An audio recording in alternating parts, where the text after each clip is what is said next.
Hello, everybody, and welcome to another episode of the Neuro-Inclusive Dog Pod, the podcast where we bridge the gap between neurodiversity and the dog world. So today's guest, like me, wears a few different hats in her business, but I'm super excited to talk to her about a subject that's really, really important when it comes to dog businesses. So I'm going to let her introduce herself. So hi, Sam. Thank you for coming on the podcast. Could you tell everybody who you are and what you do? Yeah, so my name's Sam Milburn. My pronouns are she, her. I'm a neurodivergent ADHD business owner. I run Sam Milburn Digital Marketing. That's kind of like my main hat. I help business owners, people running businesses with a real specific purpose and passion. A lot of neurodivergent business owners, and I help them with their marketing. And the marketing that I kind of specialize in is SEO, and that's basically just a fancy way of saying like getting your website onto Google when people are searching for you. Sales copy, sales and launches are kind of what I specialize in, and email marketing. So those are like my three main things. Then my other hats are I've got an ADHD podcast of my own. After I was diagnosed last year, went down that hole. And I'm also a dog trainer as well, because obviously ADHD, had a reactive dog, and I wanted to learn Amazing. everything I could. So yeah, so I help people with their dogs as well. So I do a few things. Amazing. So it's and I think that's it. It's when you are when you have neurodivergence yourself, you're like, oh, I want to go down this angle and that angle and that angle, and it's like it's kind of, I know people don't like it being referred to as a superpower kind of thing, and it's kind of one of those words that people either love or hate, isn't it? But sometimes I think it's kind of like gives us this kind of ability to do all of these different things, doesn't it? And instead of just, I always say to my husband, because he can have a job where he's quite quite the same everyday routine every day, and I'm like, no, that just isn't for me. I just get so bored. Absolutely, 100%. There's that boredom element, and I think a while ago on LinkedIn, I think it was last year, I saw someone had done some research on LinkedIn and asked people who are ADHD what their job title was, and a really large percentage of digital marketers were neurodivergent, because digital marketing covers so many different Yeah, facets. It's like it's huge. Like you end up, I've always been a general marketer, but I've had to niche into these things because otherwise people don't know what to come to me for. There's yeah, too many things in marketing, which is a shame yeah, because I love doing them all. yeah, But I've had to kind of zone it down. So yeah, and there's that also, that you can't just know surface level stuff. So with the yeah, dog reactivity, it's like, my dog's reactive. Okay, but why? Why yeah, does that happen? Why is this? I need to get to the nitty-gritty of the behavior. You have to be an yeah. expert. Yeah, definitely. And I can definitely, it's definitely the similarities with dog training as well, isn't there? There's so many different areas you can go down and things. And I'm very much like you. And I was like, when I first started doing a bit of everything, and then obviously agility become my thing. But I'm like that. I'm like, you need to know the why. And so I don't just do general agility. I focus on the agility behavior, because if the dog's not doing something, we need to know why it's not doing it. And so I think that helps my ADHD brain, because like hyper focus on this, the reason, the way that I am, I'm very much suited to doing agility behavior, because when you teach beginners and stuff, it's all fun and games and all that, and they don't necessarily know all the intricacies, and they don't really want to know sometimes. They just sometimes want to have fun. But with the behavior stuff, when they start going to competition level, and all of these things go wrong, and they just think, oh, we'll drill more skills or we'll do all of that. I'm like, no, it's not that. It's your dog that needs more confidence, or it needs more disengagement, or whatever it is. It's something usually completely unrelated, or it's a handler issue that the dog's picking up on. But yeah, so you mentioned that you had you do deal with reactive dogs, and I know you've got a really successful reactive dog Facebook group, haven't you? What made you go down Hmm. that kind of niche to reactive dogs? Yeah, so my dog, Buddy, is border collie, and I dreamt of having a border collie when me and my partner were looking at dogs. I had a border collie when I was younger, who was probably not your typical border collie, was like just really just no real problems. Wasn't very Yeah, stalky, wasn't very yeah. chasey, was a bit of a broken probably border collie, I'd Oh. say. It didn't give me gave me this like false impression of what border Yeah. collies are really like. So I was like, yeah, I want a border collie. We had a border collie as a kid and it was lovely. So we've got this border collie, and he's gorgeous. He's a beautiful dog, but he is your very typical, stereotypical border collie, very chasey, very nervous, very just constantly judging every single second of every single situation. Yeah. And that was difficult for me. That became like really hard, and I started to, my mental health actually declined quite a lot, because I felt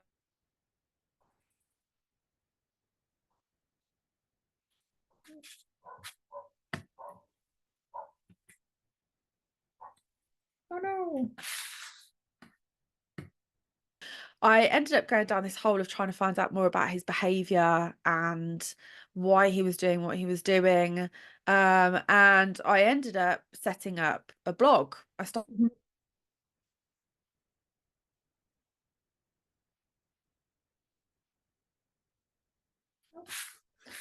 Look at this.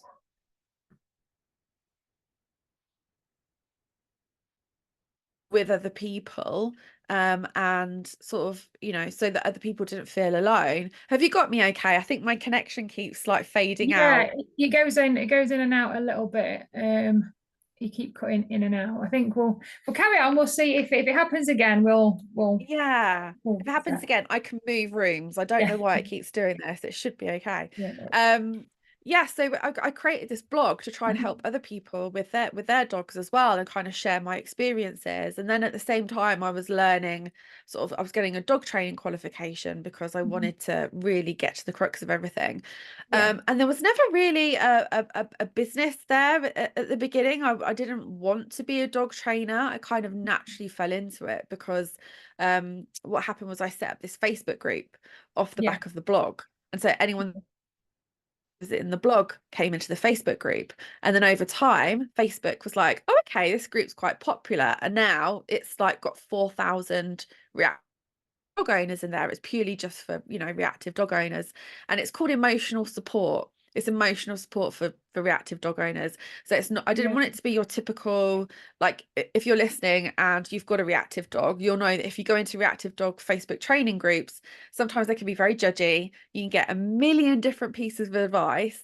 And I didn't want that. I yeah, wanted somewhere where dog owners could come and they could feel emotionally supported. So they could come in and go, do you know what? It's been a yeah, really crap day.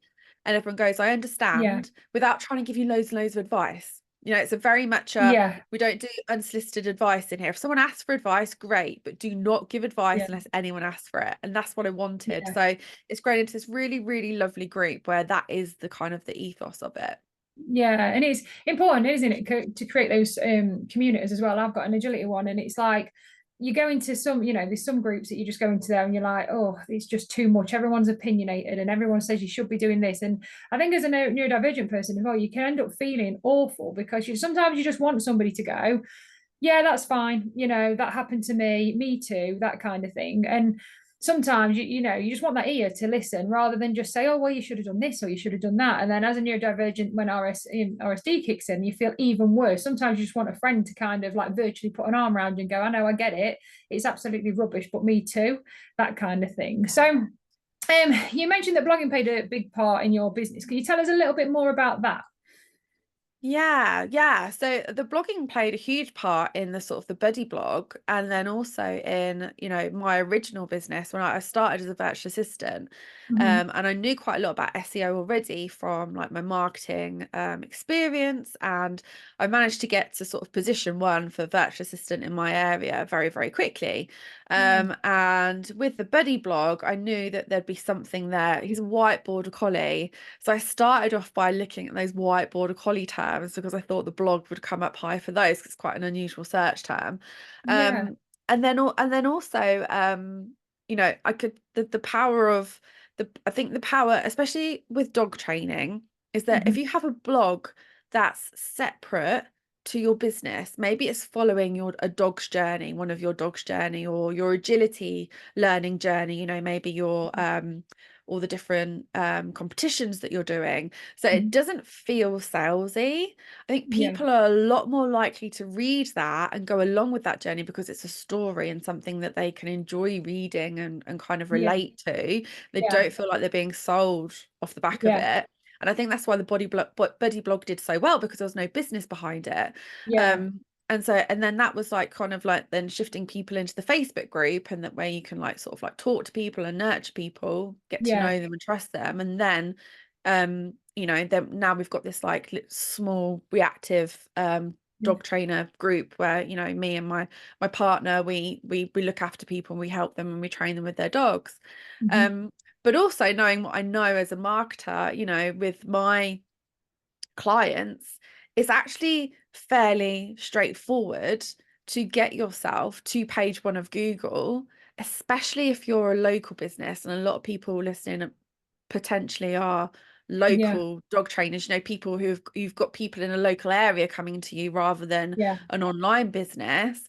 It's a Yeah. lot easier to get found at the top of page one for, you know, dog trainer in such and such, Yeah. than it is other search terms. So yeah, I see how powerful it is.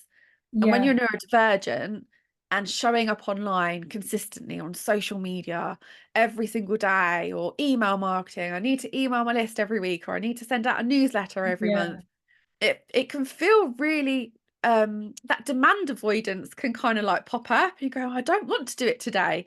Yeah. Whereas blogging is really good for neurodivergence because it's kind of just going on in the background. You're not doing anything. Yeah. You've just got people kind of, you know, slowly coming into your audience on Yeah. repeat while you sleep because of all the work you've put in already. So I think it's a great, I love blogging. I think it's a great tool Yeah. when it comes to visibility.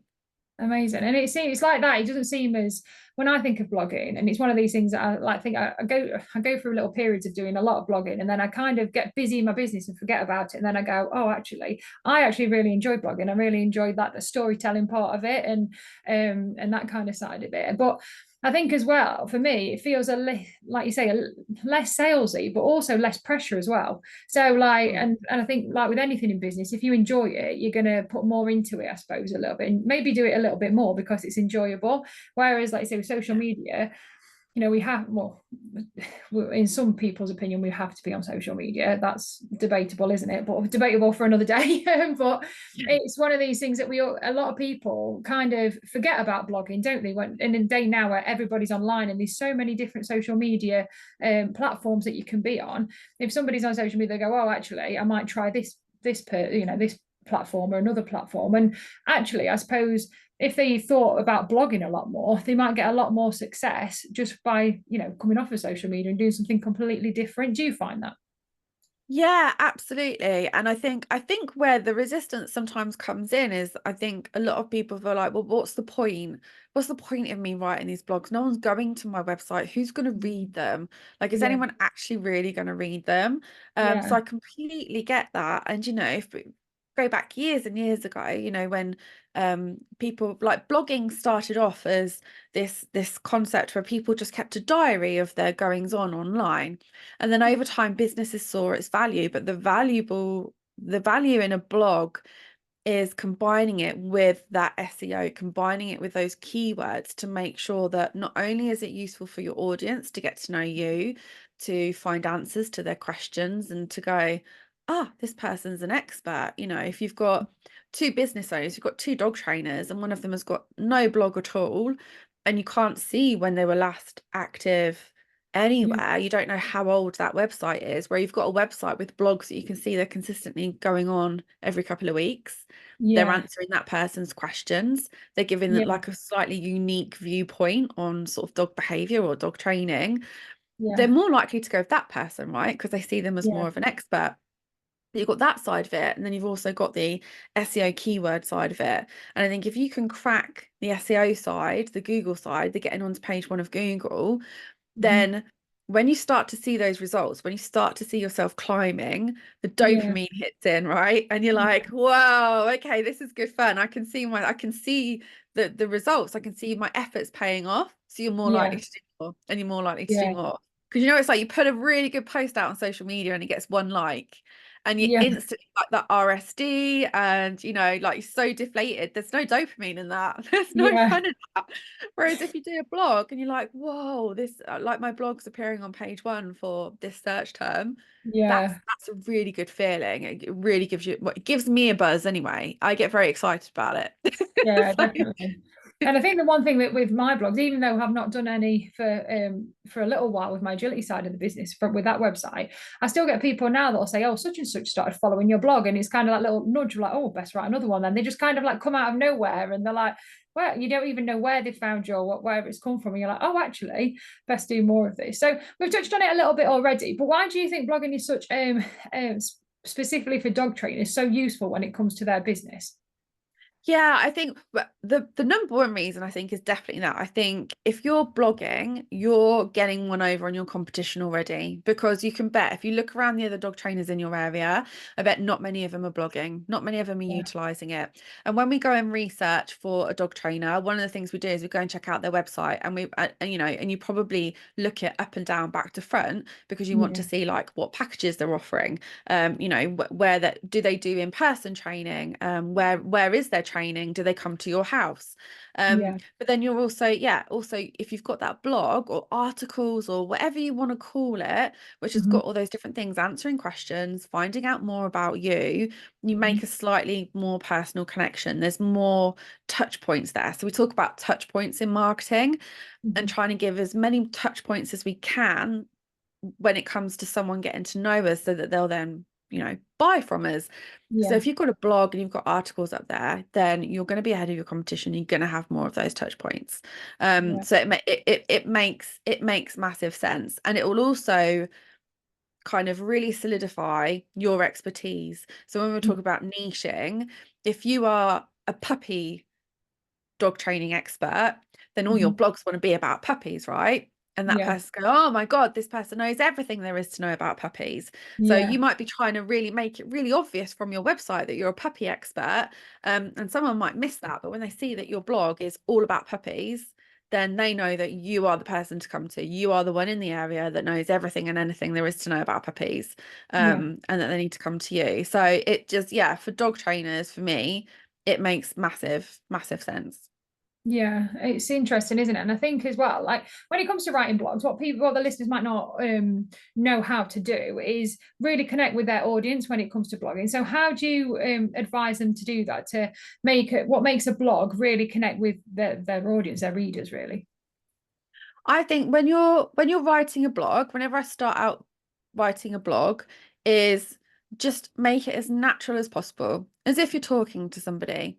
One thing I would say is don't use ChatGPT to write your blog. So if anyone knows about ChatGPT, I don't know if you've talked about it on the podcast before, but it's an AI tool where you can say, write me a blog on, let's just use something really basic, like how to get my dog to sit, right? And it would write you a blog on how to get your dog to sit, but it wouldn't be in your voice. It wouldn't talk about it in the way that you would teach it. So just write it as if you were talking to somebody. And then when you've done that, then you can go back through, and then you can look at like keywords and SEO and things like that. Those are all things that you can learn in time. But just trying to make it as natural as possible. That is the best way to connect with people, and figuring out what your voice is. I think, especially when many of us, I came from a corporate background. So a lot of my writing style was very corporate. So when I started to write blogs as a virtual assistant, my blogs were very robotic. There wasn't much personality in there. So think about your personality and how that can come through in your blogging, so that people can connect with you more and see you and your jokes and your little bits of humor. You might have certain words that you use around dog training, or you might have a cute name for your dog, or just be real and human, and talk about your mess ups as well, those things that you don't quite get right. Just be human.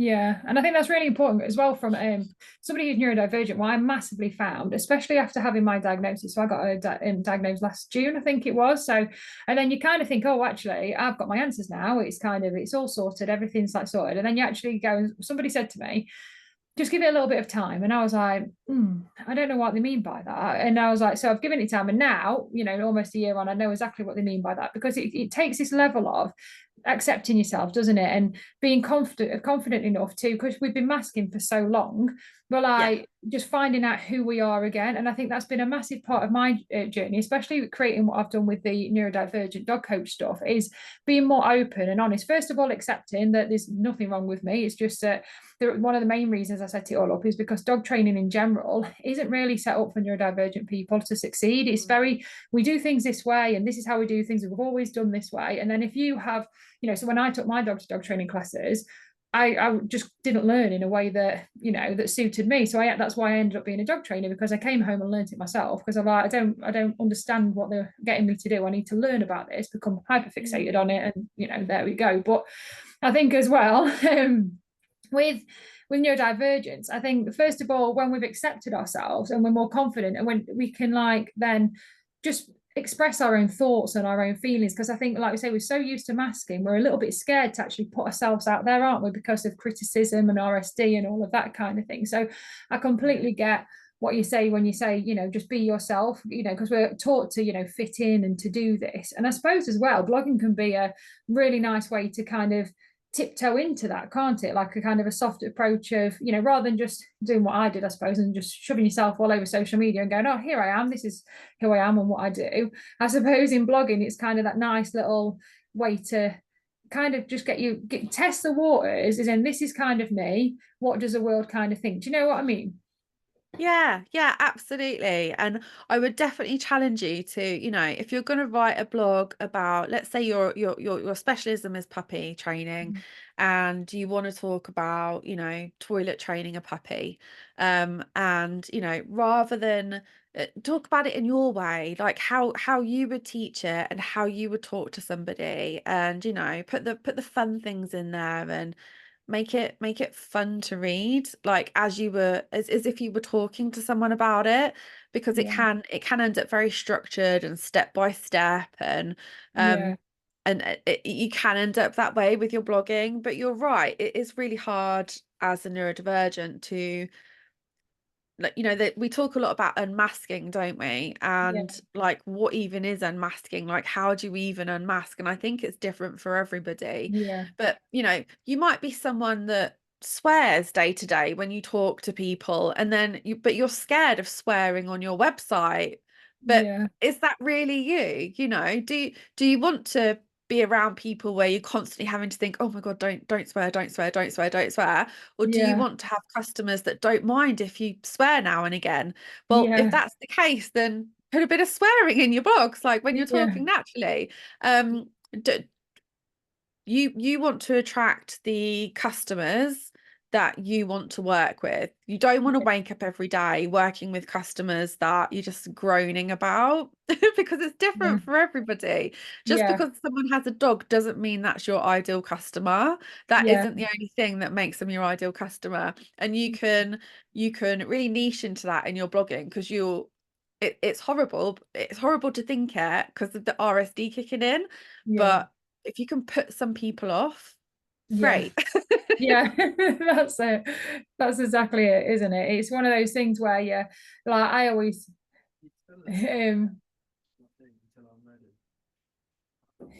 I always say to people that you attract certain types of people and they're like your ideal customers by being yourself, because they relate to you and things, whereas sometimes you actually repel people. And I think as neurodivergent people, we are scared to repel people, aren't we? And we're scared to be ourselves, and because the RSD kicks in and we're like, oh, what if they don't like us, what if they give us a bad review or whatever it is. And I think when it comes to dog training, that's a really hard part of it as a neurodivergent person, isn't it, to realize that one person said to me when I was first starting, they just went, well, Katrina, when it comes to things, you can't save them all. And I was like, oh, but I was like, my brain was like, oh, I want to save them all, I want to help everybody. But then the more you've been in the industry, the more you realize that you can't save every dog, and you don't align with every single person that is a dog owner. And I think it's really, really important to remember that. And like you say, when you can get your personality out there when you're writing blogs, to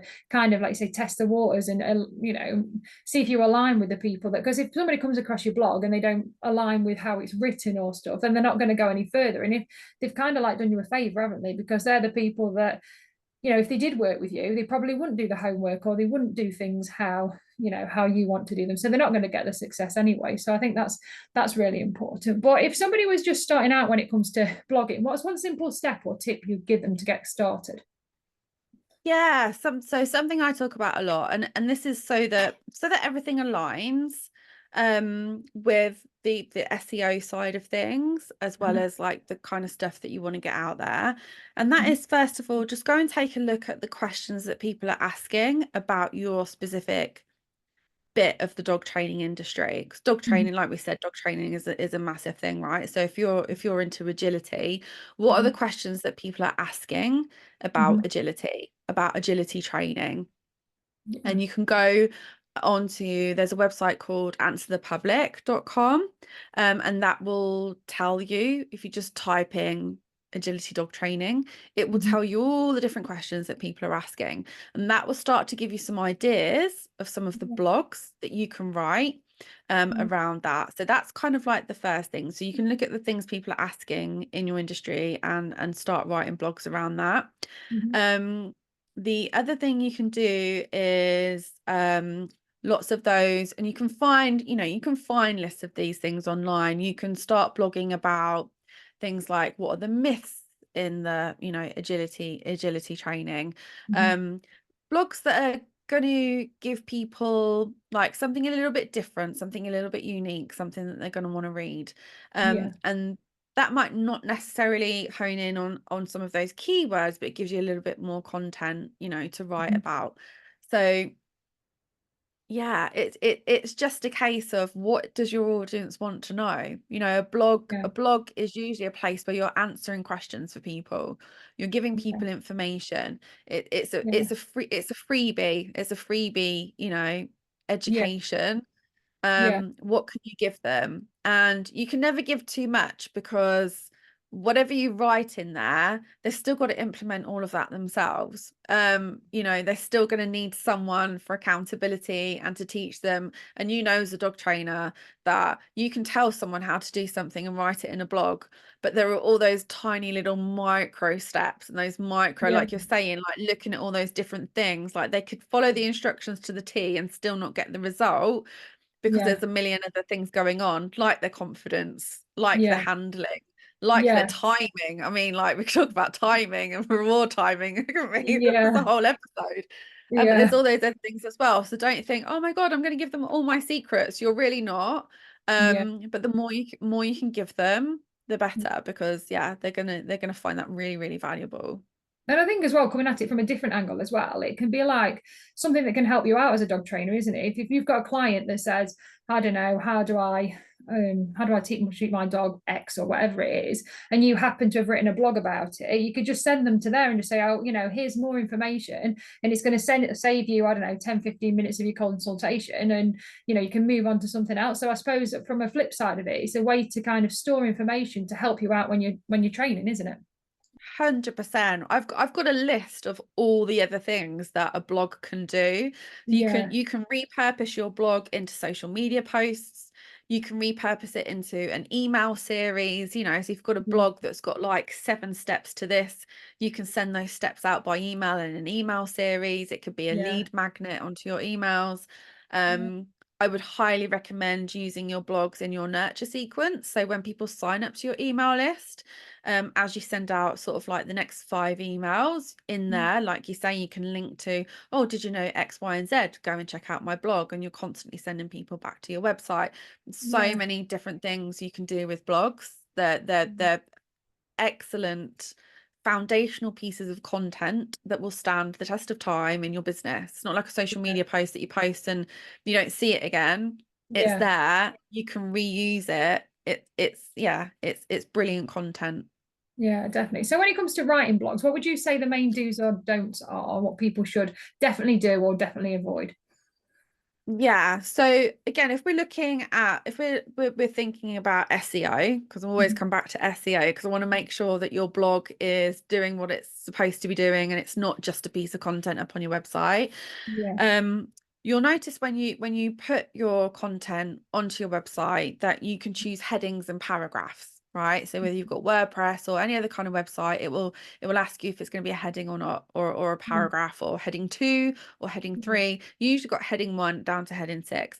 Make sure Yeah. you've only got one heading 1. Okay, Google only wants to see one heading 1. If you've got more than one heading 1, Yeah. because you think it looks quite nice having lots of heading 1s in there, Google will get confused. So just have one heading 1, and then all of your other subheadings have as heading 2.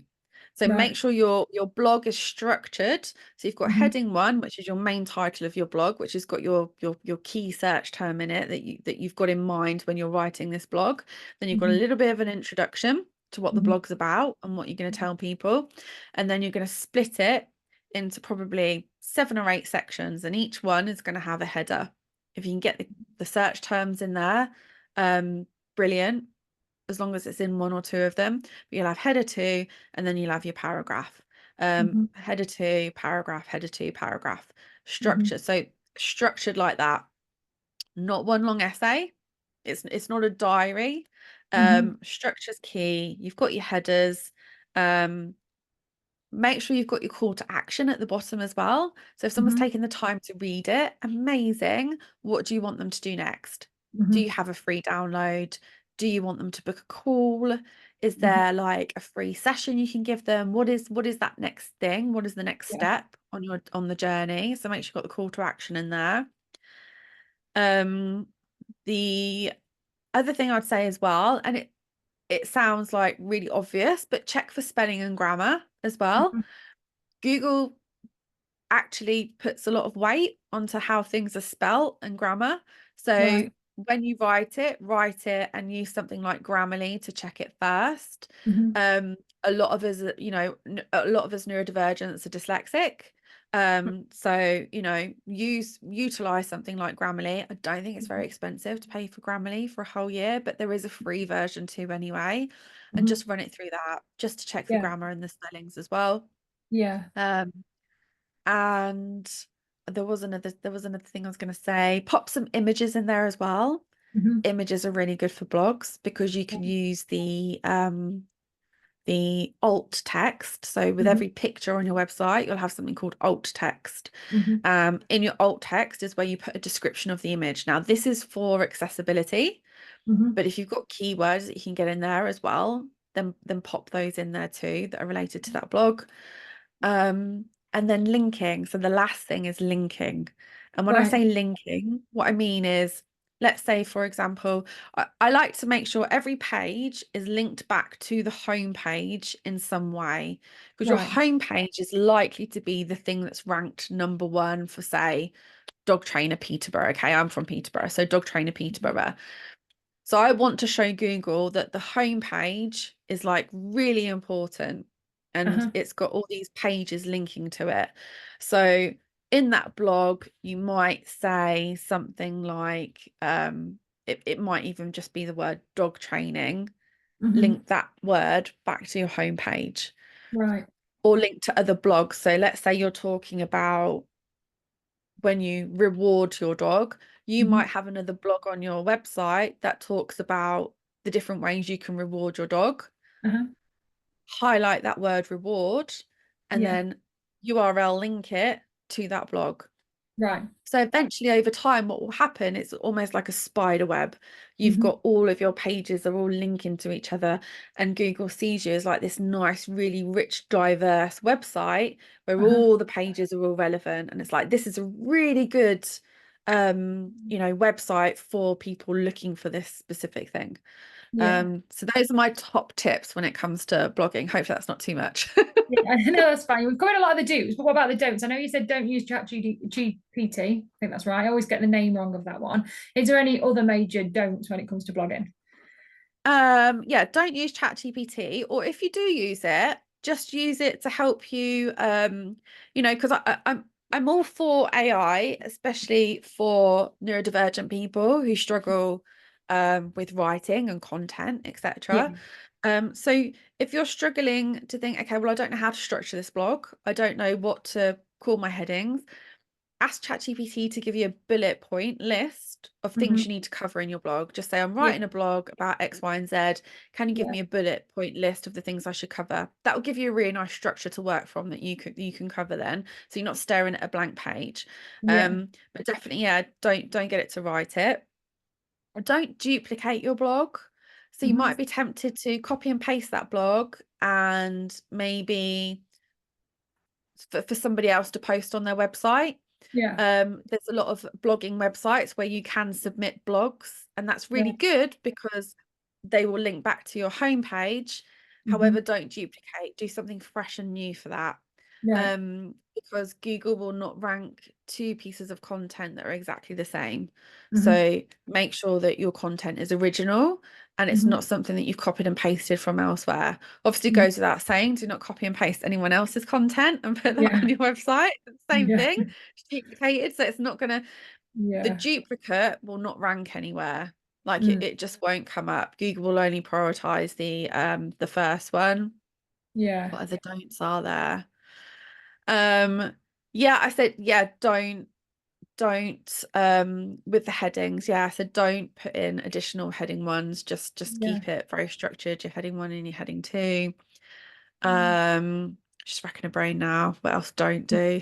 I think we covered If a lot. I anything think else comes back to me, I'll let you yeah, I think it's quite a lot, isn't it? I think the main one is everyone's like you say going to AI and using ChatGPT and stuff. So it's interesting to see utilize it in a way that actually works for you, not one that's going to kind of like hinder you. But when it comes to yeah. neurodivergent people, I think a lot of dog business owners that are neurodivergent might see blogging and be like, oh, I'm a bit scared to blog, and they might come up against like quite a few reasons that not to write a blog. So what is your experience of that? Like, do you find that neurodivergent people tend to be more scared of blogs? And what do you think holds them back when it comes to writing blogs in general?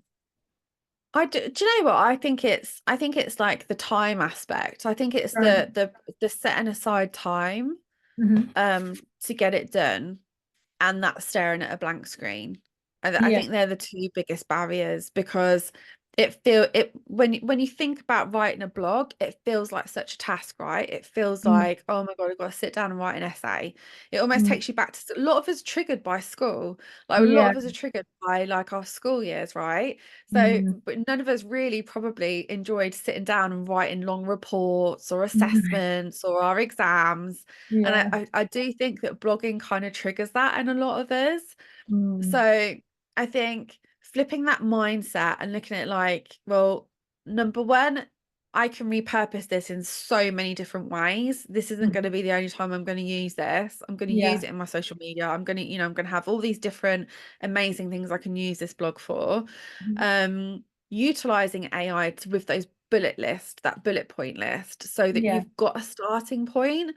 Because if you do sit down at a blank screen, you're not going to write anything. Like, let's be honest, like even I am a copywriter. I write day in, day out. I've got like so many blogs to write this week for my Yeah. clients. If I Yeah. just sit in front of a blank screen, it doesn't work. Even I use AI and my Mm. research. And you can use research as well. Obviously, do go on Google and do research on what other people are blogging Yeah. about and how they're structuring their blogs. Because if you Yeah. type in a search term, whoever comes up top, they're obviously doing quite well with their SEO, right? So you can go and have a little sneaky look, see what your Yeah. competitors are doing, and Yeah. use that as inspiration. So I think it's that whole, yeah, that kind of like almost like a gut reaction to it, that you're like, oh my God, I really don't want to do this. Yeah. So kind of shift that around. Those are all the different things you can do. And the time, the trouble is you do need to set aside time. Mm-hmm. So try and find a way to gamify it, or whatever kind of tools you use, in Mm-hmm. terms of like, I quite often will do like the Pomodoro technique, which is Right. where you Yeah. set yourself like a timer for 20 minutes Yes. and Yeah. then How do that's it. you? 20 Yeah. minutes, just go. Like Yeah. nothing else on, like phone over there, Yeah. all the distractions out of the way, 20 minutes, I'm just going to focus and go.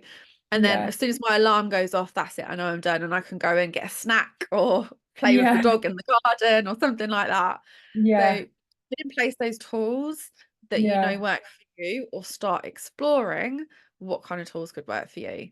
Mm. Because yeah, it's not as easy as doing a social media post, is it? It's not. Yeah, So yeah, it just stopped people. This is why people don't do it so much, because it feels yeah. like a lot of hard. It doesn't need to be. Yeah, it's interesting what you say there is I've got like a little egg timer thing, like instead of a digital one. And it's quite funny. I do that. Mm. I'm like, right, I'm gonna set this egg timer and it's just on the windowsill behind the laptop and stuff. And I'm like, right, I'm going to do it, and I'll set it on. And then usually what happens is the egg timer's run out and I've like done a little bit more work, but I'm like dead pleased with myself. And I'm like, right, I can go do something else, do something else now. And it's surprising how much it helps just having that visual, for me, that visual thing. You've got to look at this, it's not done yet. Or if I'm struggling a little bit and the egg timer is only like halfway down, I'm like, oh, just a little bit more to do, that kind of thing. So I think it's Yeah. really important, is it, as a neurodivergent business owner, to have these little tips and tricks when it comes to getting us to do Mm. things. And I think just being neurodivergent is difficult enough sometimes, but as a business owner, it adds that next level of complexities sometimes and struggles, even though in some respects it's kind of like really helpful to have multi different areas of interest and things. So you've mentioned your own neurodivergent journey. Have you found that you've had to make adaptations in your business to make things work for you? Yeah, definitely. I think I'm 42. I'm going to be 43 this year. I just can't believe that at all. I just don't feel it. But Same with I'm me. definitely I'm definitely perimenopausal. Yep. So I think the past, oh gosh, I would say like the past couple of years, that combined with the realization that I was ADHD, like Mm, everything feels like walking through sludge, like yeah, so much more than it ever used to. Like yeah, the brain doesn't seem to stop. Like the brain is still going as much as it used to, but the yeah, actual physical movement to do things is not yeah, quite as it used to be anymore. And it's yeah, really frustrating.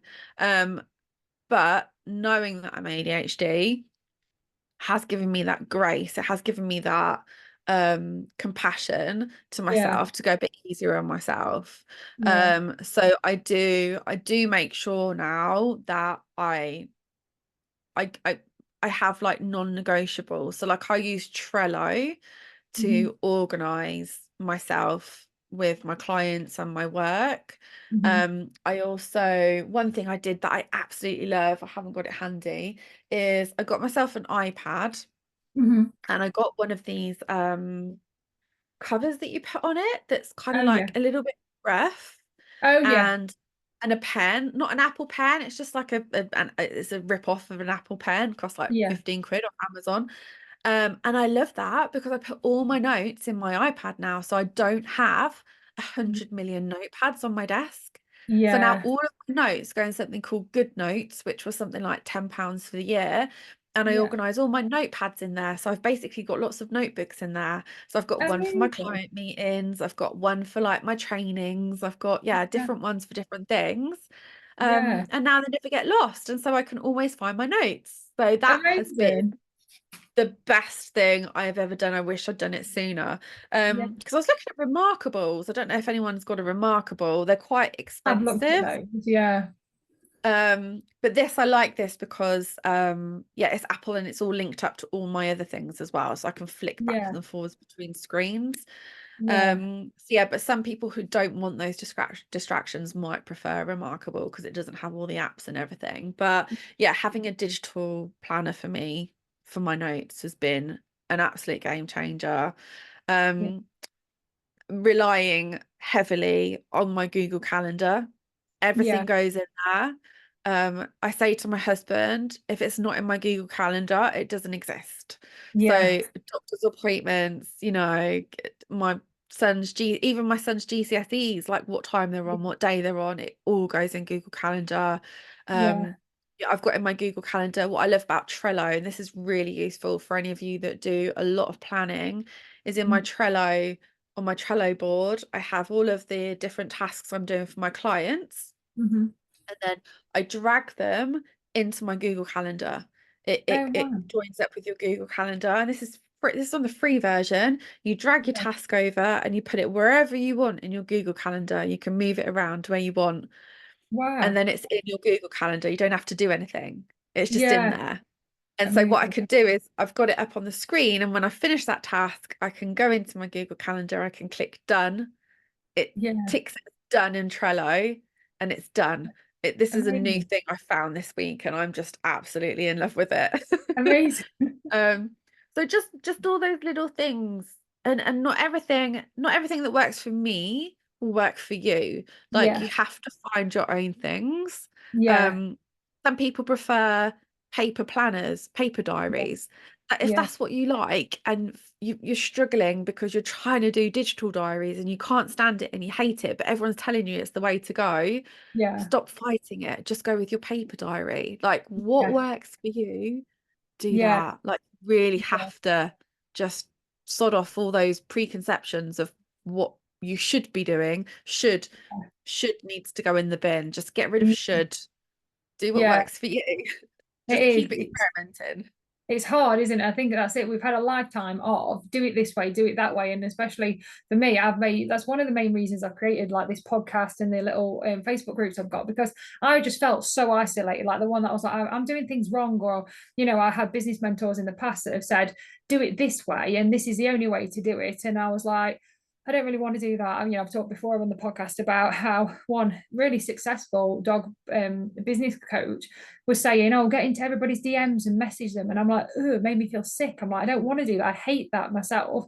But like, I know you have to do that. And then, they wasn't my mentor for very long at all. But, and then they was very, money orientated and, always hitting this next milestone and this milestone. And I'm like, they just didn't align with me at all. And I was like, instead of like coming away thinking, and that's another reason why I went down the business route, coaching route, and I'll just learn it all myself then. If, if no one can teach me the way that I need to be taught, it's, and I think that's it. It's finding your own way and knowing that our ways are okay to do things. It is okay to do things different. There's like a million, it's like with dog training, isn't it? There's a million and one ways to do a certain thing. Just because X dog trainer says it's do this way and it's not aligning with you, you can do it a different way, and that's okay. It doesn't mean that you're the problem for whatever reason. That way is just not gelling with you.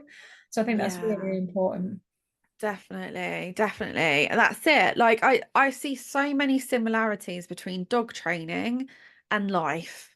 Like, Yeah, it's incredible. yeah, And neurodivergency, like yeah, being neurodivergent and dog training and life, yeah, it's crazy how they all match up, because you know yeah, yourself. Like, the moment you give yourself permission to go, actually, I don't have to just follow one dog training yeah, modality. I can actually bring in different ones yes, depending on the dog, yeah, and and yeah, that's the same with therapy as well. yeah, CBT might not work for everybody. Talking yeah, therapy might be better.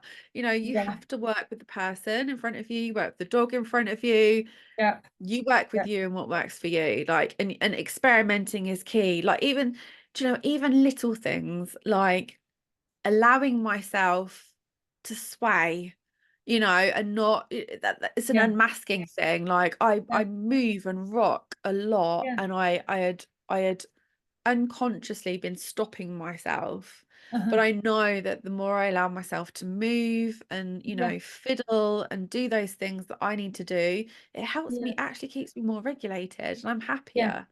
yeah, So do it, if it works for you, do it. If you need to walk around, if you need, I've got an up and down desk, yeah, if you've got the money and you want to have an experiment, get an up and down desk, yeah. find the things that work with you and play with it. Yeah, definitely. And it's definitely interesting what you said there, like, coming from the dog training industry and going, yes, you can actually use this person. That's a very much one of the reasons why I broke away, especially in agility and dog training in general. It's like there's a lot of camps, isn't there? And there's a lot of like clickiness. It's Mm, like you must be in this camp and you must do it this way. And if you have trained with them, then that's just terrible. And like, but I was here like going, well, actually, because I'd learned with so many different providers because of my neurodivergent brain was just, give me all the information. I was like, well, actually, I want to pick this from them and this from them and this from them. And I quite like mixing all of these methods, and it was getting success.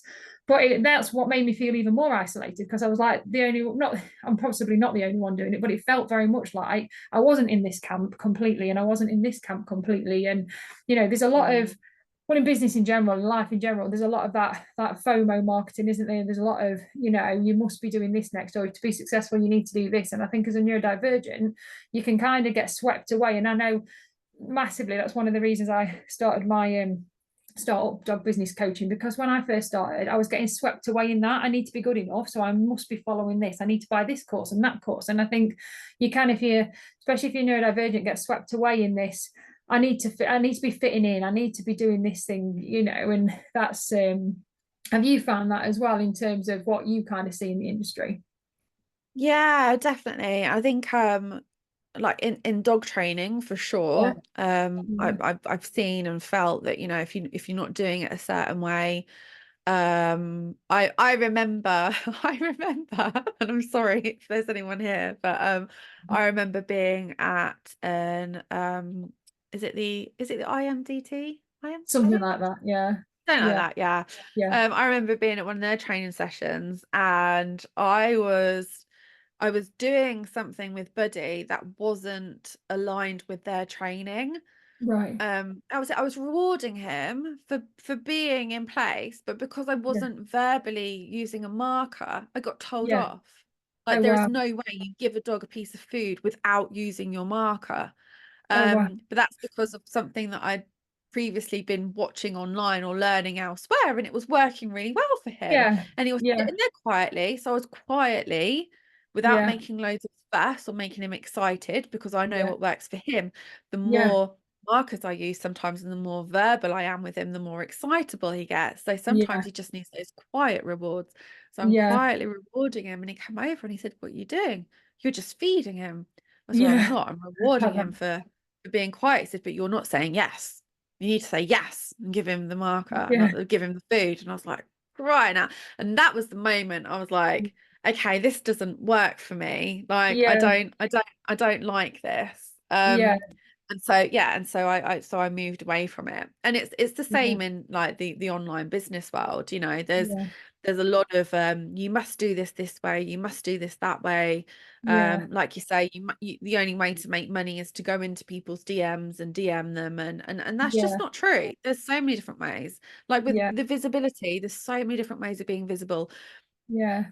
You know, I think blogging is amazing. I think it's Yeah. fantastic. I think content marketing is definitely the way to go.